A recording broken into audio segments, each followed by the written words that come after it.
பார்க்க வேண்டும் ஐயா. பகவானுடைய படியிழப்பை நான் பார்வதி பார்க்க வேண்டும் இறைவா. இறைவா. ஏய் பார்வதி.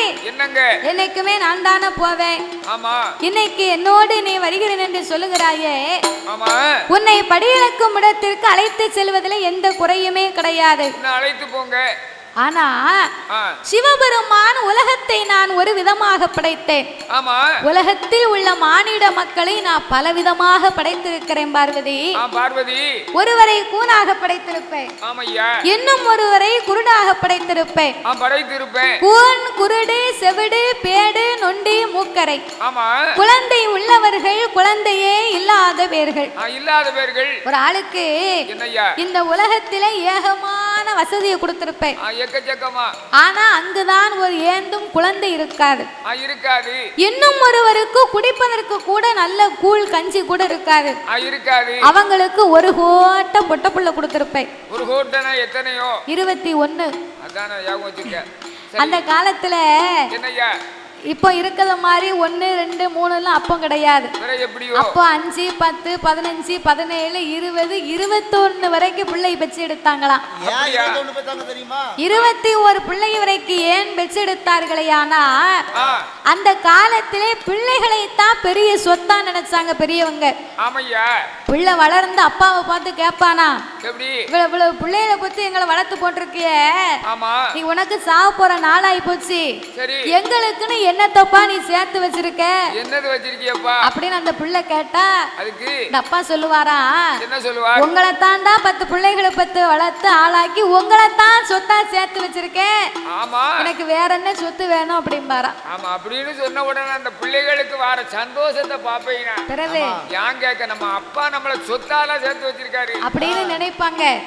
அந்த காலத்துல பெரியவங்க 10 பிள்ளைகளை பத்து கட்டி கொடுத்து எனப்பந்தமா கூடி வாழணும்னு ஆசைப்பட்டாங்க. ஆனா இப்போ அப்படி கிடையாது.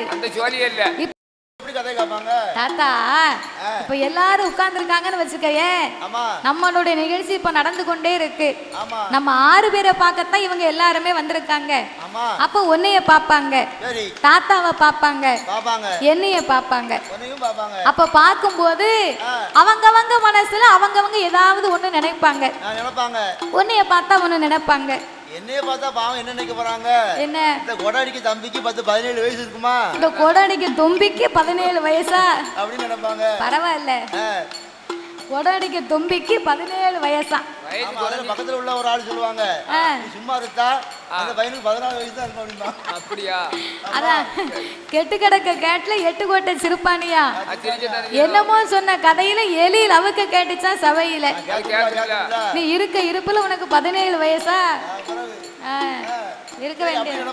அப்போ உன்னைய பார்த்தா ஒண்ணு நினைப்பாங்க, தாத்தாவை பார்க்கும்போது ஒண்ணு நினைப்பாங்க. தாத்தாவை பார்க்கும்போது என்ன நினைப்பாங்க, என்ன தாத்தாவுக்கு 95 வயசு இருக்குமே, ஆனாலும் உனக்கு இந்த வஞ்சகம் இருக்க கூடாது.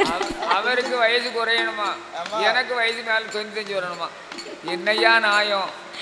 அப்போ உங்களை பார்த்தா உன்னை நினைப்பாங்க, என்னைய பார்க்கும் போது தாய்மார்கள் நினைப்பாங்க. தாய்மார்கள்னா இங்க இருக்கிறவங்களை பத்தி எனக்கு என்னன்னு தெரியல, பொதுவா நம்மள மாதிரி பெண்களா எடுத்துக்கிட்டோம்னு சொன்னா பார்க்கும் போது நினைப்பாங்க, இந்த பிள்ளை இந்த சேலை எங்க எடுத்திருக்கோம் அப்படின்னு இந்த தாய்மார்லாம் நினைப்பாங்க. சில பேர் நினைப்பாங்க, இந்த பிள்ளை போட்டிருக்கிறது கவரிங்கா இருக்குமா இல்ல தங்கமா இருக்குமா தெரியலையே, உரசி பார்த்தா தான் தெரியும், இப்படி எல்லாம் நினைச்சுக்கிட்டு இருப்பாங்க. சில பேர் நினைப்பாங்க, இந்த பிள்ளை சின்ன பிள்ளையா இருக்குமா இல்ல கல்யாணம் முடிஞ்சிருக்குமா இல்ல கல்யாணம் முடிஞ்சிருக்காதா, இந்த பிள்ளை என்ன படிச்சிருக்கோ ஏது படிச்சிருக்கோ அப்படின்னு இப்படி எல்லாம் பல விதமா சிந்தனை போகும். சிவப்பா இருக்காள இந்த பொண்ணு 4-5 வாட்டி ஒரு நாளைக்கு பீஸ் வாஷ் பண்ணுவாளோ, ஃபேஸ் வாஷ் இல்லையா, ஃபேஸ் வாஷ். ஃபேஸ் வாஷ் யாருக்கு என்ன தெரியுது, நீ கதையவே மாத்திட்டியே. சரி அப்படி கேட்பாங்க. அப்ப பாக்குறவங்க பல மாதிரி சிந்தனைகள் மாறிக்கொண்டே இருக்கும். அப்ப இவங்க இந்த சேலை நகையெல்லாம் கவனிச்சாங்கன்னா கதையை விட்டுருவாங்க. கண்ணு பார்க்கமே தவிர கவனம் இருக்காது. ஆனா அவங்க கண்ணை மூடி இருப்பாங்களே தவிர கவனம் இருக்கும்.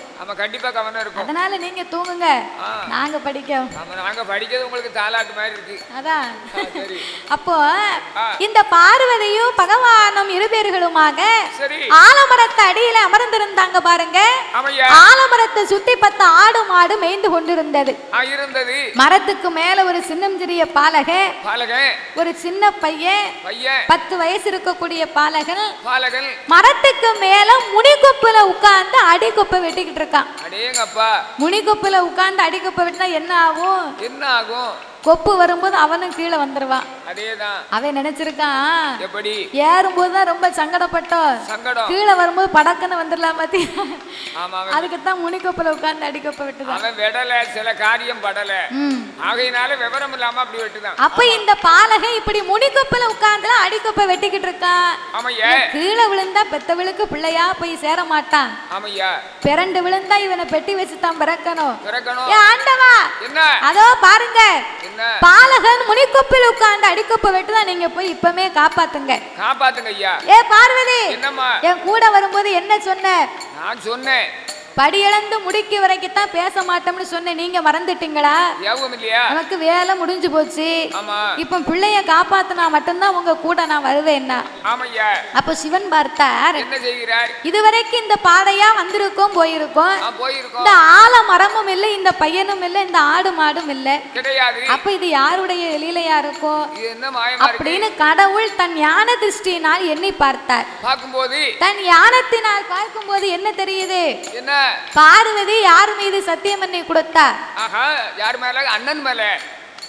அண்ணனாகிய கோபால கண்ணன் மேல சத்தியம் பண்ணி கொடுத்தார். கண்ணை லேசுப்பட்ட ஆளா? கண்ணை இல்லைன்னா கதையே கிடையாது. கண்ணன் இல்லாத கதையும் கிடையாது. கண்ணன் கதைக்கு கதாநாயகனே கண்ணன் தான். எந்த கதை எடுத்தாலும் அவர் வருவார். ஆமா, உலகத்திலே இருக்கிறதுலே பெரிய வக்கீல்னா அவர் தான். எவ்வளவு பெரிய பிரச்சனையா இருந்தாலும் கண்ணை கிட்ட போனா சுலபமா முடிச்சிட்டுருவாரு. எந்த கேஸ்னாலும் முடிச்சு விட்டுருவாரு. அப்பேற்பட்ட கண்ணன் மீது பார்வதி சத்தியம் பண்ணி கொடுத்தா பாருங்க. கண்ணன் தான் பார்வதியின் சத்தியத்தை பரிசோதனை பார்க்கணும்னு சொல்லி இவ சத்தியத்தை மீறி நடக்காளா இல்ல சத்தியத்துக்கு கட்டுப்பட்டு நடக்காளா அப்படின்னு பார்வதியை பரிசோதிக்க கண்ணன் தான் இப்படி ஒரு சூழ்ச்சியை ஏற்பாடு செய்தார். இதை அறியாத பார்வதி பிள்ளைய காப்பாற்றணும்னு சொல்றார். ஆண்டவே என்னால முடியாதுன்னார். இறைவா, பிள்ளைய காப்பாத்தலாம், உங்க பின்னால ஒரு அடி எடுத்து வைக்க மாட்டேன். அப்ப சிவன் பார்த்தார், சொன்னதை கேட்க மாட்டா அவளுக்கு. சரி பார்வதி, நீ சொன்ன மாதிரியே பிள்ளைய காப்பாத்துவோம். ஆனா ஒண்ணு, அவன் எப்படியும் மேல இருந்து கீழே விழ போறான், வெட்டு முடியத்தான் போறான். அவன் கீழே விழும் போது சில ஒரு 2 கேள்வி கேட்பேன். நீங்க சரியா சொன்னாதான், சரியா சொன்னா தாத்தா 100 ரூபா தருவார். ஆமா, டயர்ல இருக்கல எடுத்து அதனால கவனமா கேளுங்க. அப்ப இந்த பாலகன் வெட்டு முடிந்து எப்படி கீழே விழுவான். இவன் கீழே விழும்போது என்ன பத்தா அம்மானு விழுந்தா பார்வதி நீ காப்பாத்து, என்ன பத்தா அப்பான்னு விழுந்தா நான் போய் காப்பி ஆத்துவேன். நான் காப்பி ஆத்துனா நல்லா இனிக்கும். சீனியே போட வேண்டாம், இனிப்பு அப்படி இருக்கும். கைராசி அப்படி. அதுதான் உமக்கு தான் சக்கரை வியாதி இருக்கு. யாருக்கு சக்கரை வியாதி இருக்கா? எனக்கு அரை சீனி போட்டு தருவா. அப்ப ஒரு பாயாசம் போட்டுற வேண்டியதானே. அப்போ இந்த பாலகன் அம்மானு சொன்னா நீ காப்பாத்து, அப்பான்னு சொன்னா நான் காப்பாத்துவேன் அப்படின்னு 2 பேருமே பேசி முடித்தாங்க. ஆத்திரக்காரனுக்கு புத்தி கட்ட ஓங்கி ஓங்கி ஓங்கி ஓங்கி வெட்டுனா. வெட்டு முடிந்து கொப்பும் பையனும் கீழே வாராங்க. பையன் மேல கொப்பு கீழே, கொப்பு மேல பையன் கீழே. அவங்க கரணை போட்டு வாராம் பாருங்க. ஏ பாவி, உயிர் மேல ஆசை இருந்தா என்ன பத்தா அம்மான்னு இருக்கலாம், இல்லைன்னா என்ன பத்தா அப்பான்னு இருக்கலாம். தாயே முத்தாரம்மானா அவளாவது போய் காப்பாத்திருப்பா. காப்பாத்துவா. ஒண்ணு ஒண்ணுமே சொல்லல. என்னத்தை தான் சொன்னா? அம்மாவென்றும் சொல்லவில்லை, அப்பாவென்றும் சொல்லவில்லை. அத்தனை விட்டு விட்டு பாவி எத்தனை சொன்னா? எப்படி சொல்லி இருப்பான்? இந்த அறியாத பிள்ளை 8 வயசு பிள்ளை கொப்பு ஒடிஞ்சு கீழே விழும்போது சரி அம்மான்னு சொல்லல அப்பான்னு சொல்லல. அப்ப என்ன சொல்லி தான் கீழே விழுந்திருப்பான்? ஆடியன்ஸ் நீங்க தான் சொல்லணும். ஆமா நீங்க தான் சொல்லணும். இல்ல இல்ல இல்ல நீங்க நீங்க சரியா சொன்னா நாங்க 100 ரூபாய் தருவோம். நாங்களா சொன்னா நீங்க எனக்கு ரூபா தரணும். அதான் கேட்டேன். இல்ல இல்ல இல்ல அந்த ஒரு அண்ணாச்சி சொல்லுங்க, நீங்க சொல்லுங்க அண்ணாச்சி. கரெக்டா சொல்லிட்டாங்க. அப்ப 500 ரூபாய் கொடுங்க. சரி சரி சரி அப்ப நீங்க ரூபா தாங்க. ஆமா நீங்க 500 ரூபாய் தரணும். அப்போ ஊருக்கு போயிட்டு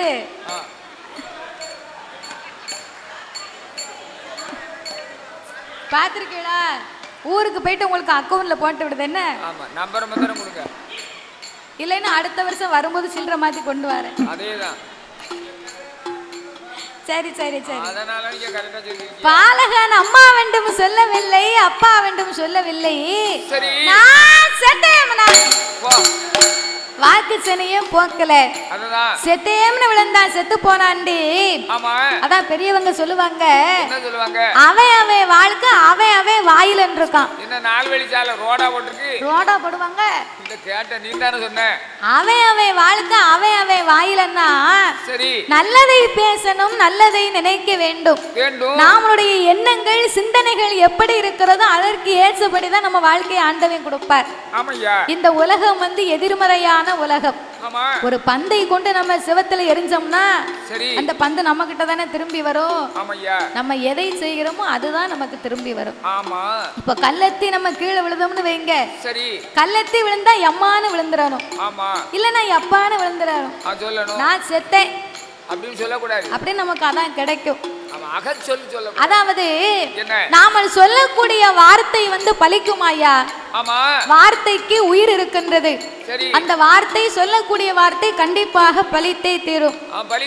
அதாவது ஒரு ஊர்ல ஒரு அம்மாவும் ஒரு ஐயாவும் வாழ்ந்து வந்தார்கள். அவங்க 2 பேருக்குமே ரொம்ப நாளா திருமணமாகி குழந்தையே கிடையாது. 7 வருடமா இப்படி பிள்ளையே இல்லாம அந்த அம்மா தினமும் அந்த ஐயாவை கூப்பிட்டு சாப்பிடும் போதெல்லாம் சொல்லிக்கிட்டே இருப்பாங்களாம், எனக்கு தான் பிள்ளை இல்ல, அதனால என் தங்கச்சி இருக்கிறாளே அவளை கல்யாணம் பண்ணிக்கோங்க. அப்படி சொல்லி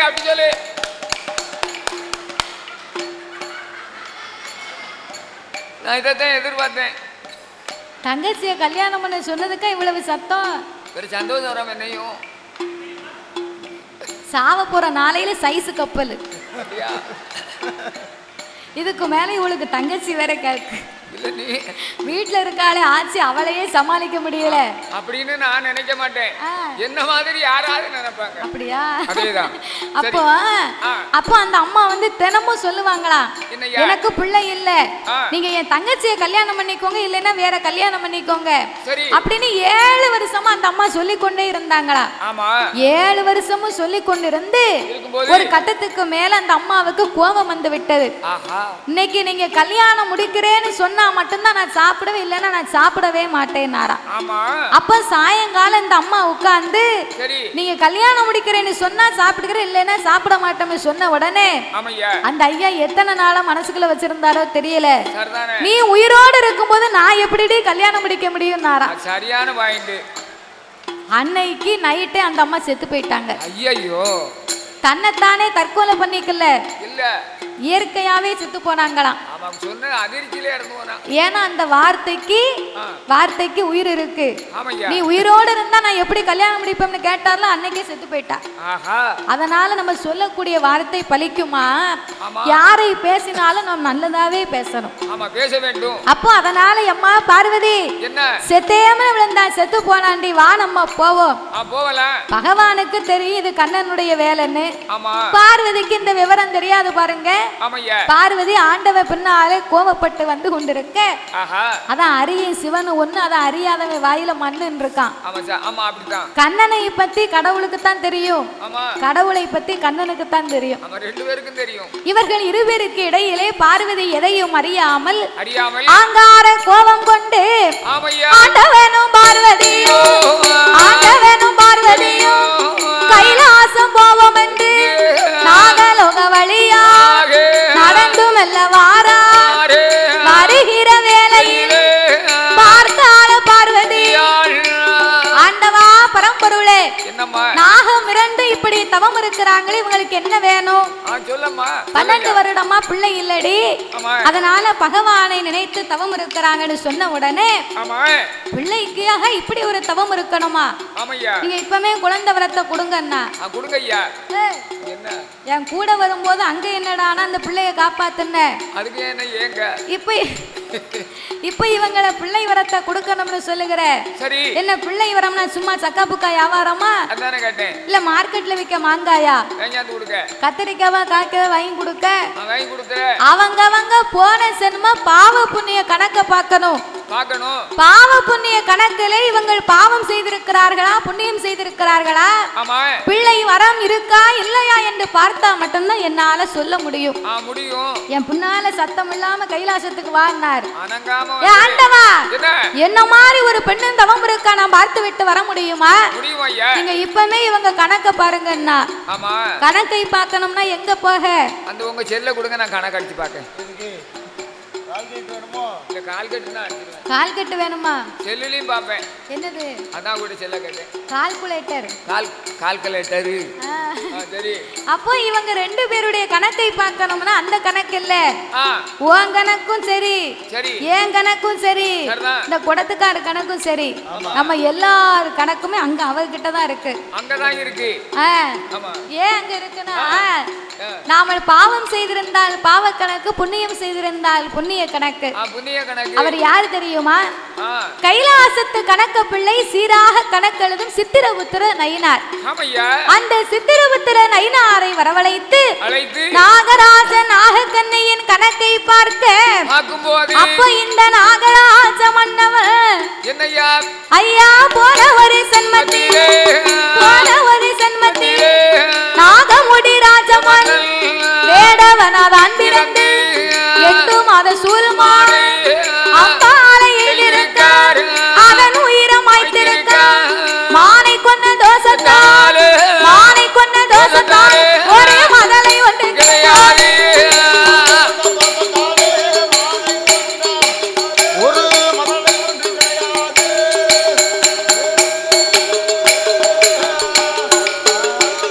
இந்த நாகக்கன்னி பெண்கொடி போன ஒரு சன்மத்தில் மருத்துவமாதான் பிறன் 7-8 பிள்ளைகள் கருமருந்த கொடுத்திருக்காள், கருவ கலைத்திருக்காள், ஒரு மருந்த கொடுத்திருக்காள், உருவ கலைத்திருக்காள். கருவளித்த இருபேருக்கு ஒரே கை குழந்தை கிடையாது, ஒரே கை குழந்தை கிடையாது.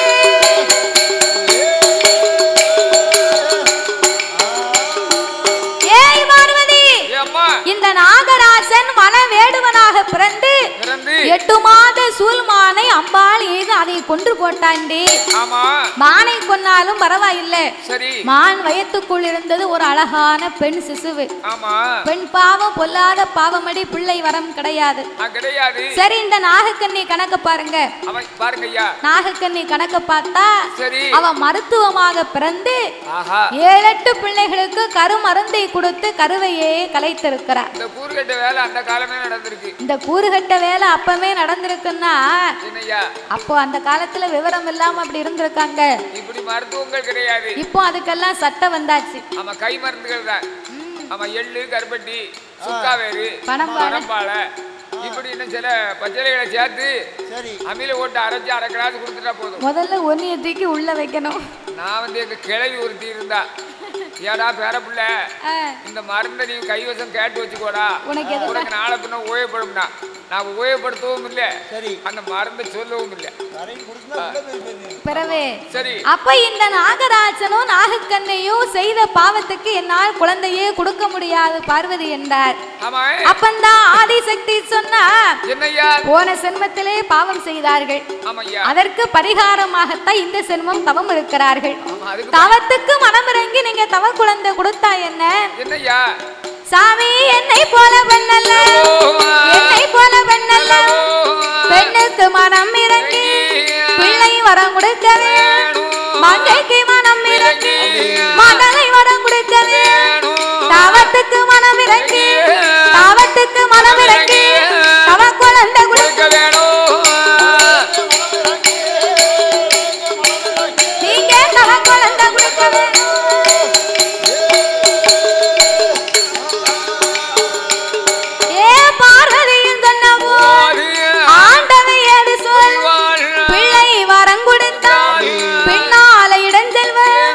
மகளை வரங்குடுத்தால் மனக்கவலை வந்து ஏய் பார்வதி, பிள்ளை இல்லாதவங்கன்னு நீ சொன்னாலும் பாவம் செய்தவர்களுக்கு பிள்ளை வரம் கொடுத்தால் பின்னாலும் நமக்கு தாண்டி இடைஞ்சல் வந்து சேரும். மகளை வரம் கொடுத்தா மனக்கவலை வந்து சேரும். குழந்தை வரம் கொடுத்தால் நாமளுக்கு கொடுங்கவலை வந்து சேரும். பார்வதி பார்வதி பார்வதி என்னால முடியவே முடியாது, வா நம்ம கைலாசத்துக்கு போவோம். பெண்ணை கண்டா பேயும் மனமிறங்கும்னு சொல்லுவாங்க. உனக்கு கொஞ்சம் கூடவா மனசு இறங்கல? கொஞ்சம் கூடமா ஈரம் இல்ல. ஏ கல்லாய உம்மனது, கல்லாய உம்மனது, கடுகளவு இறங்கலையா, இருப்பாய உம்மனது, இருப்பாய உம்மனது, சாமி எல்லளவு இறங்கலையோ, இருப்பாய உம்மனது.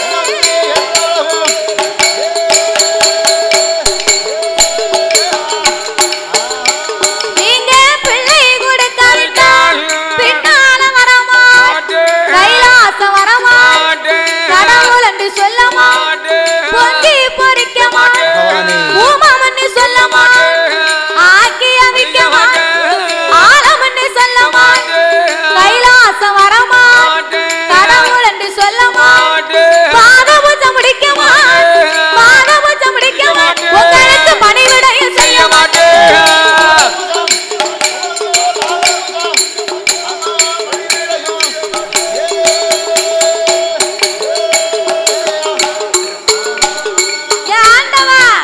நீங்க மட்டும் இப்ப பிள்ளை வரம் கொடுக்கல, கைலாசம் வர மாட்டேன், உங்களை கடவுள் என்று சொல்ல மாட்டேன், பொங்கி பொறிக்க மாட்டேன், உங்களை பூமான் என்று சொல்ல மாட்டேன், ஆக்கி அவைக்க மாட்டேன், உங்களை அத்தான் என்று சொல்ல மாட்டேன். ஆண்டவா, என்னைக்குமே நீங்க கைலாசத்துக்கு வாரீங்கன்னா நீங்க எப்ப வருவீங்கன்னு நான் எதிர்பார்த்து நிப்பேன். உமக்கு பாத பூஜை முடிப்பேன், பணிவிட செய்வேன். இனிமே உமக்கு பச்சை தண்ணி கூட கிடையாது. இன்னைக்கும் வீட்டுல பொம்பளை சொன்னதை நம்ம கேட்கலன்னு வைங்க, நேர சமையல் அறைக்கு வருவார், பெட்டியை தூக்கி சட்டியில போடுவா, சட்டியை தூக்கி பெட்டியில போடுவா.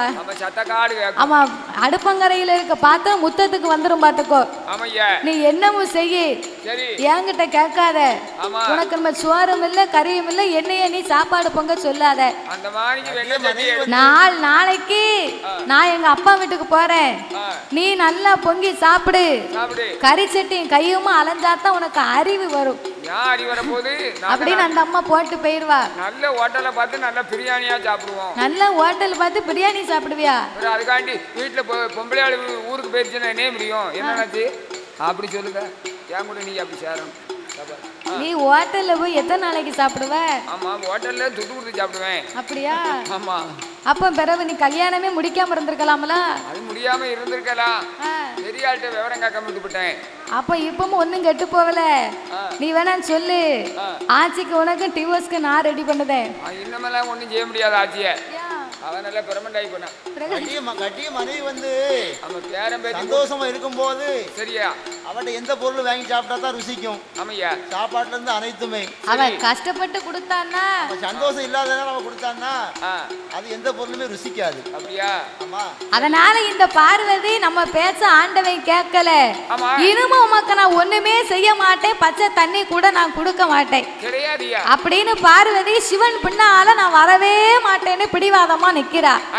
சிவபெருமான் என்னால குழந்தை வரமே கொடுக்க முடியாது என்று சொல்ல ஆங்கார கோபம் கொண்ட ஆதிபராசக்தி இனி நாமல் இவர்களுக்கு பிள்ளை வரம் கொடுக்காமல் விடக்கூடாது என்று நாகராஜனுக்கும் நாகக்கண்ணிக்கும் குழந்தை கொடுக்க வேண்டுமானால் சிவன் கொடுக்கவில்லையா என்ன நம்ம சக்தியால முடியாதா என்ற அங்கார கோபம் கொண்டு ஆதிசக்தி பார்வதி ஆதிசக்தி பார்வதி ஆண்டவையிடம் மதி ஆண்டவனை பகவான் நீங்க இப்ப கொடுக்காவிட்டால் நிச்சயமா நான் கொடுப்பேன், பகவான் கொடுக்காவிட்டால் பார்வதி நான் கொடுப்பேன், கடவுள் நீங்க கொடுக்காவிட்டால் கடவுள் நீங்க கொடுக்காவிட்டால் சாமி கண்டிப்பாக நான் கொடுப்பேன்,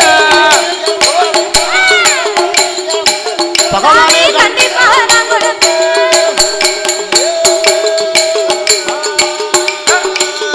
ஏ பார்வதியும் சொன்னப்போ ஆண்டவை ஏடு சொல் ஏடி அம்மா பார்வதி, ஏய் பார்வதி என்னை எதிர்த்து இருபேருக்கும் குழந்தை வரம் கொடுக்க வேண்டுமா? இறைவா இந்த உலகத்தில் ஒரு மனிதன் ஆவதும் பெண்ணால் அவன் அழிவதும் பெண்ணால் என்ன சிவன் உம்மால் முடியாதண்டா சக்தி என்னால முடியாதுன்னு நினைக்கிறீரா? அதாவது நம்ம தான் பொம்பளைய நினைக்கிறோம், நம்ம பெண்ணு தானே, நம்ம வீட்டுக்குள்ள தானே இருக்கோம், நம்ம ஒரு பொம்பளை தானே, நம்மளால என்ன செய்ய முடியும் நம்ம தான் நினைக்கும். ஆனா இன்னைக்கு சொல்லுகிறேன் கேளுங்க, பெண்கள் நினைத்தா எதை வேண்டுமானாலும் செய்து முடிக்கலாம். ஒரு பைத்தியார் காலத்துல வந்து பெண்கள் வந்து எதுவுமே செய்ய முடியாது, இப்ப வந்து பிளேன் முதல் கொண்டு ஓட்டுகிறார்கள். அதனால சபரிமலை ஐயப்ப சாமி பிறந்தான்னு சொன்னா கூட அதுவும் ஒரு பெண்ணாலதான்.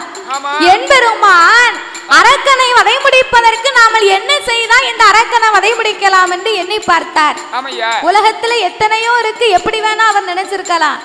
ஆனா கண்ணபிரான் கடைசியாகவே அரக்கனை வதை முடிக்க எடுத்த அவதாரம் என்ன தெரியுமா?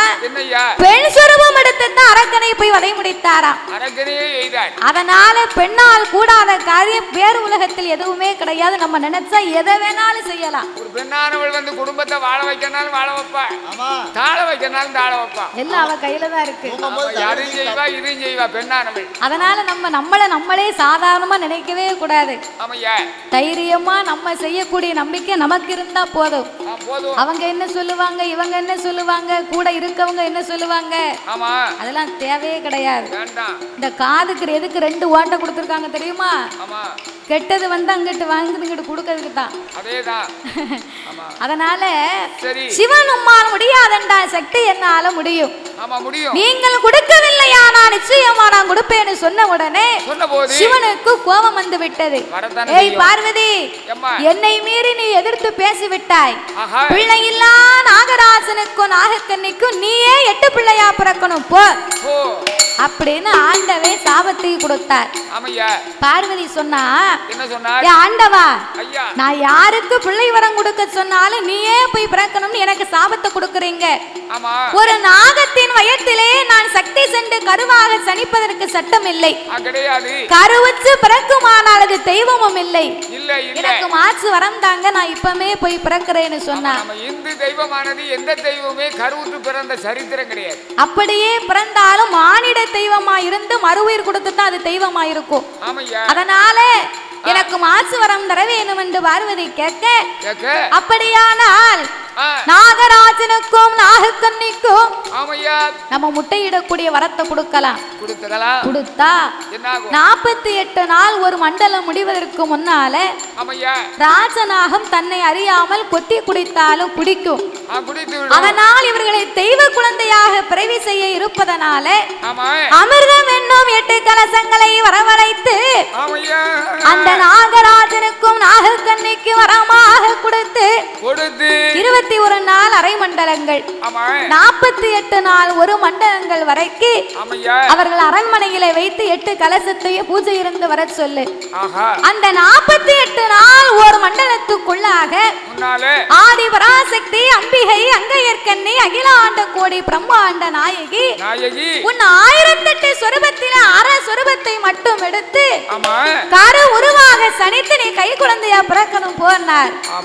பார்வதி ஆட்டு வண்டு வரங்களை வாங்கி கொண்டு அமிர்தம் என்னும் 8 கலசத்தை கொண்டு வந்து நாகராஜனுக்கும் நாகக்கண்ணிக்கு வரமாக கொடுத்தாய். அரண்மனைக்கு கொண்டு வந்தார்கள்.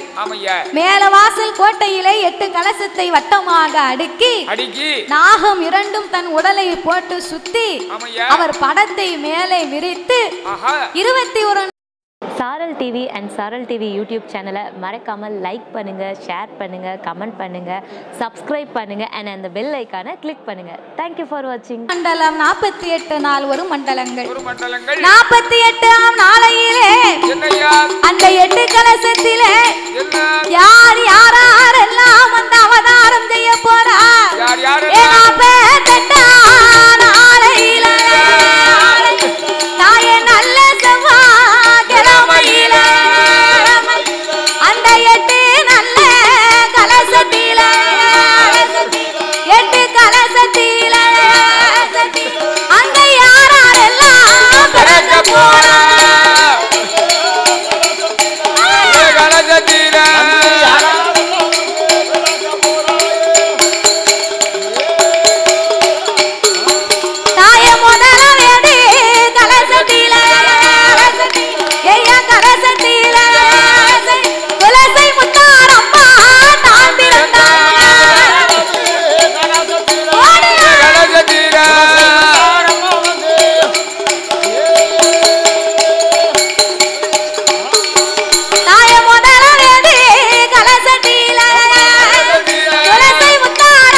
நல்வாக்கு சொல்லுவாளா தேடி வந்த பேர்களுக்கு முத்தாரம்மா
அமிர்தம் என்னும் 8 கலசத்தில் அக்கா தங்கையர்கள் 8 பேர்களும் அவதாரம் செய்ய பார்த்தாள் பார்வதா தேவி.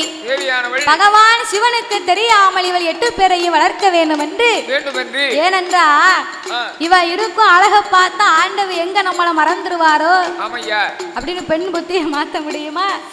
பார்வதிக்கு பகவான் எங்க நம்மள மறந்துருவாரோன்னு பயந்து போய் இவ 8 பேரையும் எடுத்து சந்தனமாம் சோலையில் சந்தன மகாமணிவரிடத்தில் ஒப்படைத்தார். 16 வயது வரைக்கும் அம்மா பக்குவமாக வளர்ந்தார். 16 வயதிலே பக்குவதி பெண்ணாக அக்கா தங்கையர்கள் 8 பேரும் மாரியம்மா, காளியம்மா, முத்தாரம்மா, முப்பிடாதி, காந்தாரி, கனகதுர்க்கை, அக்கினி மாறி, அழகுமாரி, அழகுடைய முத்துமாரி. அம்மாளுக்கு 1008 பேர் இருக்கு. எப்படி வேணாலும் கூப்பிடலாம். அப்ப இவ 8 பேரும் 16 வயதிலே பக்குவதி பெண்ணாகி விட்டோம். அம்மா அப்பா நமக்கு அருகாமையில வேணும் என்று சொல்லி சிவனை எண்ணி அக்கினி யாகத்தை வளர்க்க ஆரம்பித்தார். பார்வதி இறைவனுக்கு யாகம் பொறுக்க முடியாம இருக்க ஆண்டவனை காப்பாத்த பார்வதி அக்கினியில இறங்கிட்டார். பார்வதி இல்லாத உலகத்துல நம்ம இருக்க கூடாது, அக்கா குதித்து விட்டாள் என்று இவ 8 பேர் அக்கினி யாகத்துல இறங்கினார்.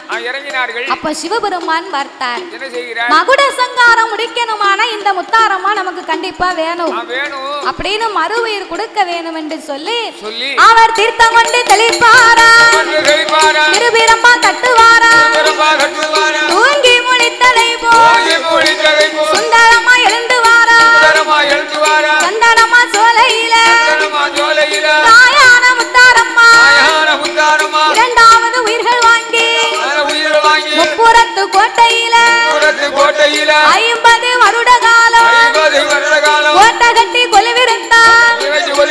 51 வருடத்தில ஆணவ உண்டாகி அம்மா கோட்டை தீப்பிடிக்க அங்கு ஒரு உயிர்கள் வாங்கி மூன்றாவது உயிர்கள் வாங்கி தாயான முத்தாரம்மா மச்சரிசி வனமதியில சாகாத மகுடனைத்தான் சங்காரம் முடிப்பாளா, மகுடனைத்தான் அதை முடித்து கைலாச மலையை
சக்தியை கண்டு நல்ல நான் வணங்கி சென்னை மாநகரத்தில பரங்கி மலை பக்கத்தில பரங்கி மலை பக்கத்தில ஆதம்பாக்க உறவில அம்மா கொலுவிருக்க வேணும் என்று என் தாயான முத்தாரம்மா அவன் எத்தனையோ ஊர் இருக்க அத்தனையும் தான் கடந்து தாராள முத்தாரம்மா இந்த ஆதம்பாக்க ஊருக்குள்ள இளைய மதம் வாங்கி எல்லாம் ஆண்டுக்கு ஒரு முறையும் கொடை போட்டு கொடுப்பாரா அவன் நம்பி வந்த மக்களுக்கு அவன் நல்வாக்கு சொல்லுவாளா என் தாயாகப்பட்ட முத்தாரம்மா இந்த சென்னை மாநகரத்திலே பரங்கி மலை பக்கத்திலே இந்த ஆதம்பாக்கம்மா ஊருக்கு மத்தியில்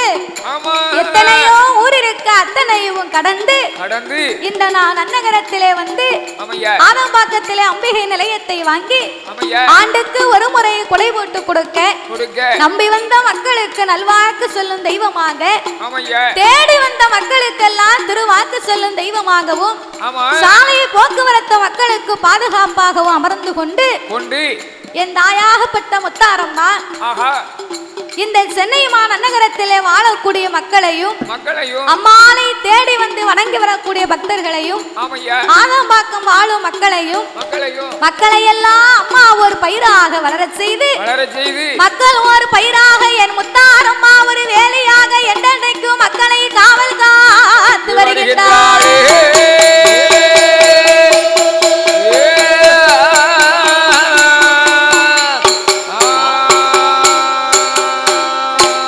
கடைசியா ஒரு கும்மி பாட்டு பாடி முடிச்சுக்கலாம். கண்டிப்பாக எல்லாரும் சாரல் டிவி பாருங்கள், சேனல் சப்ஸ்கிரைப் பண்ணிக்கோங்க, கமெண்ட் பண்ணுங்கள், ஷேர் பண்ணுங்கள். சப்ஸ்கிரைப் பண்ணிவிட்டு மறக்காமல் பெல் பட்டனை கிளிக் பண்ணிக்கோங்க.